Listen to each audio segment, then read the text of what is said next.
ஹதரத் ரசூலுல்லாஹி ஸல்லல்லாஹு அலைஹி வஸல்லம் அவர்கள் ஒரு ஹதீஸ்ல சொன்னாங்க, ஏனைய சமுதாயத்தினருக்கு கொடுக்காத 5 பாக்கியங்களை இந்த உம்மத்தாருக்கு மட்டும் அல்லாஹ் ரமதானிலே கொடுத்திருக்கிறான். அது என்ன பாக்கியங்கள், அது என்ன விடயங்கள், அதை பற்றி தான் இந்த பதிவிலே தெளிவாக பார்க்க இருக்கிறோம்.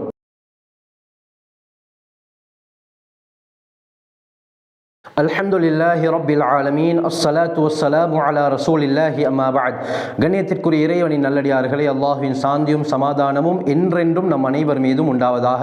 அல்லாஹ் சுப்ஹானஹு வ தஆலா ரமலானை தந்து எம்மை கண்ணியப்படுத்தியிருக்கிறான். அந்த ரமலானுடைய நோன்புகளை நாங்கள் நோற்றுக்கொண்டிருக்கிறோம். ரமலானின் மூலமாக அல்லாஹுடைய பயத்தையும் பாவ மன்னிப்பையும் பெறக்கூடிய கூட்டத்திலே அல்லாஹ் சுப்ஹானஹு வ தஆலா நம் அனைவரையும் ஆக்கியருள்வானாக. அருமையானவர்களே, அல்லாஹ் சுப்ஹானஹு வ தஆலா ஏனைய உம்மத்தார்களை விட முஹம்மது ஸல்லல்லாஹு அலைஹி வஸல்லம் அவர்களுடைய உம்மத்தை பல விதத்திலே கண்ணியப்படுத்தியிருக்கிறார். அவர்களுக்கு கொடுக்கப்படாத பல விடயங்களின் மூலமாக எம்மை அல்லாஹ் கண்ணியப்படுத்தியிருக்கிறான். இந்த உலகத்தில் மட்டுமல்ல, மறுமை நாளிலும் அல்லாஹ் சுப்ஹானஹு வ தஆலா இந்த உம்மத்தை கண்ணியப்படுத்துவான். திர்மிதியுடைய ரிவாயத் வருது, ஹஜ்ரத் ரசூலுல்லாஹி ஸல்லல்லாஹு அலைஹி வஸல்லம் சொன்னார்கள், மறுமை நாளில் மஹ்ஷர் என்ற மைதானத்திலே அனைத்து மக்கள் 120 அணிகளாக சஃபலாக இருப்பார்கள். அதிலே என்னுடைய உம்மத் மட்டும் 80 அணிகளாக இருப்பார்கள். இதற்கு முன்னால் வந்த அனைத்து சமுதாயத்தினரும் 40 அணிகளாக வரிசைகளாகத்தான் இருப்பார்கள் என்று ஸல்லல்லாஹு அலைஹி வஸல்லம் சொன்னார்கள். அது மட்டுமல்ல, முதலாவதாக சுவர்க்கம் செல்வதும் இந்த முஹம்மது ஸல்லல்லாஹு அலைஹி வஸல்லம் அவர்களுடைய உம்மத்தார்களாகிய நாங்கள் தான். கண்ணியமானவர்களே, இப்படி அல்லாஹ் சுப்ஹானஹு வ தஆலா ஏராளமான விடயங்களை கொண்டு கண்ணியப்படுத்தியிருக்கிறார். இதே போல அல்லாஹ் சுப்ஹானஹு வ தஆலா ரமலானிலும் ஏனைய உம்மத்தாரை விட முக்கியமான 5 விடயங்களை கொண்டு எம்மை கண்ணியப்படுத்தியிருக்கிறான், சிறப்பித்திருக்கிறான். பைஹகி, பஸார், முஸ்னத் அஹ்மத்ல வரக்கூடிய ரிவாயத், அபூ ஹுரைரா ரலியல்லாஹு அன்ஹு அறிவிக்கிறாங்க, ஹஜ்ரத் ரசூலுல்லாஹி ஸல்லல்லாஹு அலைஹி வஸல்லம் சொன்னார்கள், உஅதியத் உம்மத்தி ஹம்ஸ ஹிஸாரின் லம் துஅதஹுன்ன உம்மத்துன் கப்லஹும். இதற்கு முன்னால் வாழ்ந்த உம்மத்தினருக்கு கொடுக்கப்படாத 5 விடயங்களை அல்லாஹ் என்னுடைய உம்மத்தினருக்கு, என்னுடைய சமுதாயத்தினருக்கு கொடுத்திருக்கிறான் என்று ஹஜ்ரத் ரசூலுல்லாஹி ஸல்லல்லாஹு அலைஹி வஸல்லம் சொல்லி காட்டினார்கள். முதலாவது என்ன? ஹுலூஃபு ஃபமிஸ் ஸாயிம் அத்யபு இன்தல்லாஹி மிர் ரீஹில் மிஸ்க். நோன்பாளியுடைய வாயிலிருந்து வரக்கூடிய வாடை இருக்கிறதே, அல்லாஹ்விடத்திலே கஸ்தூரியை விட மிகவும் மனமானது என்று ஸல்லல்லாஹு அலைஹி வஸல்லம் சொல்லியிருக்கிறார்கள். கண்ணியமானவர்களே, கஸ்தூரியை விட மிக மனமானது என்றால் இதற்கு உலமாக்கள் பல கருத்துக்களை எழுதுகிறார்கள். இமாம் ஜக்கரியா ரஹ்மத்துல்லாஹி அலைஹி அவர்கள் முஅத்தாவுடைய விரிவுரையிலே ஆச்சரியமான சில விளக்கங்களை கூறுகிறார்கள். அதிலே முதலாவது என்னவென்றால், நோன்பாளியுடைய வாயிலிருந்து வரக்கூடிய வாடை கஸ்தூரியுடைய மனத்தை விட அல்லாஹ்விடத்திலே மிகவும் மனமுள்ளது என்றால், அல்லாஹ் சுப்ஹானஹு வ தஆலா மறுமையுடைய நாளில் இந்த நோன்பாளியுடைய வாயிலிருந்து வரக்கூடிய அந்த வாடையுடைய நன்மை கூலிக்கு பகரமாக அதிக வாசமுடைய நறுமணங்களை வழங்குவான் என்பதாக கூறுகிறார்கள். இரண்டாவது கருத்து, மறுமை நாளில் கபறுகள், மண்ணறைகளிலிருந்து மக்கள் எழும்பும் பொழுது, நோன்பாளிகள் கபரிலிருந்து வரும் பொழுது, இவர் நோன்பாளியாக உலகத்திலே இருந்தார் என்ற அடையாளத்துக்காக வேண்டி அல்லாஹ் இந்த நறுமணத்தை அவருடைய கபரில் ஏற்படுத்தியிருப்பான். அந்த வாடையுடன் இவர்கள் கபரிலிருந்து எழுந்து மஹ்ஷர் மைதானத்தை நோக்கி செல்வார்கள் என்பதாக சொல்லப்பட்டிருக்கிறது. மூன்றாவது கருத்து என்னவென்றால், இந்த உலகத்தில் ஒரு அடியான் நோன்பு பிடிக்கும் பொழுது அவருடைய வாயிலிருந்து வரக்கூடிய அந்த வாடை நமக்கு ஏதாவது துர்வாடை ஏற்படுத்தலாம், ஆனால் அல்லாஹ்விடத்திலே கஸ்தூரியை விட மிக விருப்பம் உள்ளதாக இந்த வாடை இருக்கிறது என்பதாக முக்கியமான மூன்றாவது ஒரு கருத்தும் சொல்லப்படுகிறது. ஆக கண்ணியமானவர்களே, 5 விடயங்களில் முதலாவது, நோன்பாளியுடைய வாயிலிருந்து வரக்கூடிய வாடை அல்லாஹ்விடத்திலே கஸ்தூரியை விட மிகவும் மனமானது. இரண்டாவது, ஸல்லல்லாஹு அலைஹி வஸல்லம் சொன்னார்கள், வதஸ்தக்ஃபிரு லஹுமுல் ஹிதானு ஹத்தா யுஃப்திரு. இந்த நோன்பாளிகள் நோன்பு திறக்கும் வரை கடலிலே, தண்ணீரிலே இருக்கக்கூடிய எல்லா மீனினங்களும் இந்த நோன்பாளிக்காக வேண்டி பாவ மன்னிப்பு தேடுகிறது என்று சொல்லியிருக்கிறார்கள். எவ்வளவு பெரிய பாக்கியம் கண்ணியமானவர்களே! எத்தனை கோடி மீன்கள் இந்த உலகத்திலே இருக்கும், அத்தனை கோடி மீன்களும் இந்த நோன்பாளிக்காக வேண்டி பாவ மன்னிப்பு தேடுகிறது என்றால், அல்லாஹ் நிச்சயமாக இந்த நோன்பாளியுடைய எல்லா பாவங்களையும் இந்த ரமலானுடைய மாதத்திலே மன்னிக்கிறான். கண்ணியமானவர்களே, மூன்றாவது, ஸல்லல்லாஹு அலைஹி வஸல்லம் சொன்னார்கள், வயுஸய்யினு லஹுமுல் ஜன்னா. அல்லாஹ் இந்த அடியாருக்காக வேண்டி, இந்த நோன்பாளிக்காக வேண்டி சுவர்க்கத்தை அலங்கரித்துக் கொண்டே இருக்கிறான்.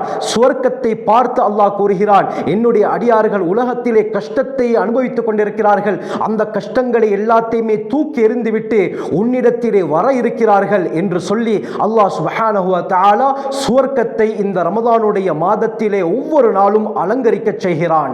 நான்காவது தனிச்சிறப்பு வத்துஸஃபது ஃபீஹி மரதத்து ஷயாத்தீன், ஷைத்தான்களிலே அட்டூழியம் புரியக்கூடியவர்களை அல்லாஹ் விலங்கிட்டு விடுகிறான். ஏனைய காலங்களில் எந்த பாவங்களை கொண்டு மக்களை இவர்கள் கெடுப்பார்களோ வழிகெடுப்பார்களோ அந்த பாவங்களின் மூலமாக இந்த ரமதானிலே அடியார்களை கெடுக்க முடியாது. அல்லாஹ் சுப்ஹானஹு வ தஆலா அவர்களை விலங்கிட்டு அவர்களை தடுத்து விடுகிறான் என்று ஹஜ்ரத் ரசூலுல்லாஹி ஸல்லல்லாஹு அலைஹி வஸல்லம் அவர்கள் சொல்லி காட்டினார்கள். ஐந்தாவது தனிச்சிறப்பு வயுஃபரு லஹும் ஃபீ ஆகிரி லைலத்தின், ரமலானுடைய கடைசி இரவிலே இந்த அடியார்களுக்கு பாவ மன்னிப்பு வழங்கப்படுகிறது என்று நபி அவர்கள் சொன்ன நேரத்தில் சஹாபாக்கள் கேட்டார்கள், அஹிய லைலத்துல் கத்ர், அல்லாஹ்வின் தூதரே அது கத்ருடைய இரவா, லைலத்துல் கத்ரா என்று சொன்ன நேரத்தில் ஸல்லல்லாஹு அலைஹி வஸல்லம் சொன்னார்கள், லா, இல்லை. ஒரு மனிதர் அவர் வேலை செய்ததற்கு பிறகு அவருக்கு எப்படி கூலி கொடுக்கப்படுமோ இதே போல தான் என்று சொன்னார்கள். இந்த 30 நாள் இந்த ரமலானுடைய மாதத்திலே அல்லாஹ் சுப்ஹானஹு வ தஆலா எவைகளை செய்ய சொன்னானோ எவைகளை வேண்டாம் என்று சொன்னானோ அந்த விடயத்தை பேணி அடியார்கள் நடந்து கொள்கிறார்கள். அல்லாஹ் சொன்ன பிரகாரம் இவர்கள் ரமலானுடைய காலத்திலே இருந்ததின் காரணமாக எப்படி ஒரு எஜமான் தன்னுடைய வேலையாளிக்கு இந்த விடயத்தை எல்லாம் நீ சரியாக செய்ய வேண்டும் என்று சொல்ல அவரும் அந்த விடயத்தை சரியாக செய்துவிட்டால் அந்த வேலை முடிந்ததற்கு பிறகு சம்பளம் கூலி கொடுக்கப்படுமோ இதே போல இந்த 30வது நாள் கண்ணியமானவர்களே, அதாவது ரமதானுடைய கடைசி இரவிலே இந்த விடயத்துக்காக வேண்டி அல்லாஹ் சுப்ஹானஹு வ தஆலா அடியார்களுக்கு கூலி கொடுக்கிறான். இதைத்தான் ஸல்லல்லாஹு அலைஹி வஸல்லம் சொன்னார்கள். அந்த கூலியுடைய அளவு எவ்வளவு அல்லாஹ்வுக்கு மட்டும் தான் தெரியும் கண்ணியமானவர்களே. காரணம் என்ன? ஏனைய அமல்களுடைய கூலிகள் உலகத்திலே நிர்ணயிக்கப்பட்டிருக்கின்றன. அந்த நிர்ணயிக்கப்பட்ட பிரகாரம் அந்த கூலிகள் கொடுக்கப்படுகின்றன. உதாரணமாக சுப்ஹானல்லாஹ் என்று சொன்னால் சுவர்க்கத்திலே ஒரு மரம் நடப்படுகிறது. அல்ஹம்துலில்லாஹ் என்று சொன்னால் மீசானுடைய தராசு அமல்களால் நன்மைகளால் நிரம்புகிறது. வெள்ளிக்கிழமை இரவு சூரா துஹான் ஓதினால் 70,000 மலக்குமார்கள் இந்த அடியாருக்காக வேண்டி பாவமன்னிப்பு தேடுகிறார்கள். சுவர்க்கத்திலே ஒரு மாளிகை கட்டப்படுகிறது. இதே போல மக்ரிபுக்கு பின்னால் அவ்வாபின் 6 ரக்காத் தொழுதால் 12 வருடங்கள் இபாதத் செய்த நன்மை. இதே போல சூரா கஹ்ஃபை ஓதினால் அடுத்த வெள்ளிக்கிழமை வரும் வரை இருக்கக்கூடிய பாவங்கள் மன்னிக்கப்படுகிறது. இப்படி ஹதீஸ்கள்ல எந்தெந்த விடயங்களுக்குரிய கூலிகள் சொல்லப்பட்டிருக்கிறதோ அந்த கூலிகள் எல்லாம் அல்லாஹ் சரியாக கொடுக்கிறான். ஆனால் நோன்புடைய கூலி மட்டும் எங்கேயுமே சொல்லப்படவில்லை. காரணம் என்ன? புகாரியுடைய ரிவாயத் ஹஜ்ரத் ஸல்லல்லாஹு அலைஹி வஸல்லம் சொல்லி காட்டினார்கள். அல்லாஹ் கூறுகிறான், அஸ்ஸௌமு லீ வ அன அஜ்ஸி பி, நோன்பு எனக்குரியது, நானே கூலி கொடுக்கிறேன். இமாம் ஃபெரப்ரி அவர்களுடைய பிரதியிலே இவ்வாறு வருகிறது. இதே போல இமாம் இஸ்மாஈலி அவர்களுடைய பிரதியிலே வ அன உஜ்ஸா பி, அதாவது அன அஸீரு ஜஸாஅன், நான் இவருக்கு கூலியாக மாறிவிடுகிறேன் என்று அல்லாஹ் சுப்ஹானஹு வ தஆலா கூறுகிறார். ஆக நோன்புடைய கூலி அல்லாஹ்வுக்கு மட்டும் தான் தெரியும், வேறு யாருக்கும் தெரியாது கண்ணியமானவர்களே. அல்லாஹ் கூலி கொடுக்க ஆரம்பித்தால் அதனுடைய அளவு இந்த உலகம் தாங்காது கண்ணியமானவர்களே. இந்த உலகத்தில் இருக்கக்கூடிய எல்லா வஸ்துக்களையும் தங்கமாக மாற்றி கொடுத்தாலும் அந்த கூலிக்கு ஈடாகாது. இப்படியாப்பட்ட மகத்தான ஒரு கூலியை, அன்லிமிட்டடான கூலியை அல்லாஹ் இந்த ரமலானுடைய கடைசி இரவிலே நோன்பு பிடித்த அடியார்களுக்காக வேண்டி கொடுக்கிறான்.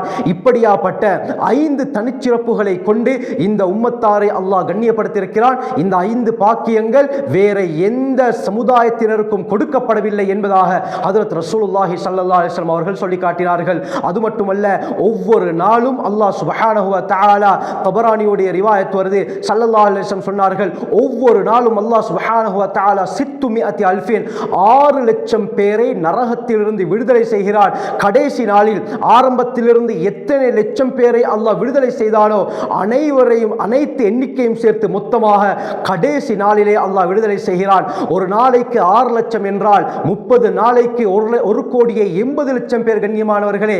இந்த அளவு ரமலானுடைய கடைசி நாளிலே நடக்கிறது. அப்ப மொத்தமாக பார்த்தால் சுப்ஹானல்லாஹ் 3,60,00,000 மனிதர்களை நரகத்துக்கு கடமையாக்கப்பட்ட நரகத்துக்கு செல்ல இருக்கக்கூடிய 3,60,00,000 பேரை அல்லாஹ் மன்னித்து சுவர்க்கத்திற்கு அனுப்புகிறான் என்றால் எப்படியாப்பட்ட ஒரு பாக்கியம் கண்ணியமானவர்களே. அல்லாஹ் சுப்ஹானஹு வ தஆலா நம்மை சுவர்க்கவாதிகளாக ஆக்க வேண்டும். அருமையானவர்களே, ஒரு முக்கியமான விடயம் இந்த ஹதீஸ்ல ஸல்லல்லாஹு அலைஹி வஸல்லம் சொன்னார்கள், அட்டூழியம் புரியக்கூடிய ஷைத்தான்கள் விலங்கிடப்படுகிறார்கள். புகாரியுடைய ரிவாயத்தில் பொதுவாக எல்லா ஷைத்தான்களும் இந்த ரமலானுடைய மாதத்திலே விலங்கிடப்படுகிறார்கள். அப்படி இருக்க மனிதர்கள் சிலர் இன்னும் பாவத்தில் தான் ஈடுபட்டு கொண்டிருக்கிறார்கள். இது எப்படி சாத்தியம்? ஷைத்தான்கள் விலங்கிடப்பட்டால் எப்படி இந்த பாவங்கள் நடக்கிறது? சிலர் ரமலானுக்கு முன்னால் என்னென்ன தவறுகளை செய்தார்களோ அதே தவறுகளை செய்து கொண்டு தான் இருக்கிறார்கள் என்ற ஒரு கேள்வி எழும்பலாம். இதற்கு மார்க்க அறிஞர்கள் 2 கருத்துக்களை கூறுகிறார்கள். முதலாவது என்னண்டா, ஒரு உதாரணம் சொல்றாங்க. ஒரு ஃபேனை நாங்க போட்டு அந்த ஃபேன் சுத்தி கொண்டிருக்கும் பொழுது சுவிட்சை ஆஃப் பண்ணினால் உடனடியாக நிற்குமா அல்லது கொஞ்ச நேரம் சுற்றியதற்கு பிறகு நிற்குமா? கொஞ்ச நேரம் சுற்றியதற்கு பிறகு தான் இருக்கும். இதே போல தான் 11 மாதங்களாக ஷைத்தான் மனிதனை வழிகெடுக்கிறான். அவனுடைய ஊசலாட்டங்கள் மனிதனுடைய உடம்பிலே சுத்தி கொண்டிருக்கிறது. ஷைத்தான் அப்படியே விலங்கிடப்பட்டாலும் அவனுடைய ஊசலாட்டங்கள் எப்படி ஃபேனுடைய சுவிட்சை நிப்பாட்டினா கொஞ்ச நேரம் சுத்துமோ, இதே போல இவனுடைய ஊசலாட்டங்களுடைய அந்த பிரதிபலிப்பு அடியார்களிடத்திலே இருந்து கொண்டு தான் இருக்கும் என்பதாக கூறுகிறார்கள். இரண்டாவது கருத்து, ஷைத்தான் விலங்கிடப்பட்டாலும் ஷைத்தானையே வழிகெடுத்த நஃப்ஸ் எங்களுடன் தானே இருக்கிறது. ஆகவே இந்த நஃப்ஸ் தான் இந்த மனிதனை வழிகெடுத்துக் கொண்டிருக்கிறது. இந்த நோன்பின் மூலமாக அல்லாஹ் சுப்ஹானஹு வ தஆலா நஃப்ஸையும் கட்டுப்படுத்துகிறான் என்பதாக 2 காரணங்கள் சொல்லப்பட்டிருக்கிறது. ஆகவே ரமலானிலே சொல்லப்பட்ட அனைத்து நல்ல அமல்களையும் நாங்கள் செய்து அல்லாஹ்வுடைய நெருக்கத்தை பெறக்கூடியவர்களாக மாறுவோம். ஜஸாக்குமுல்லாஹு கைர். வ ஆகிரு தஅவானா அல்ஹம்துலில்லாஹி ரப்பில் ஆலமீன்.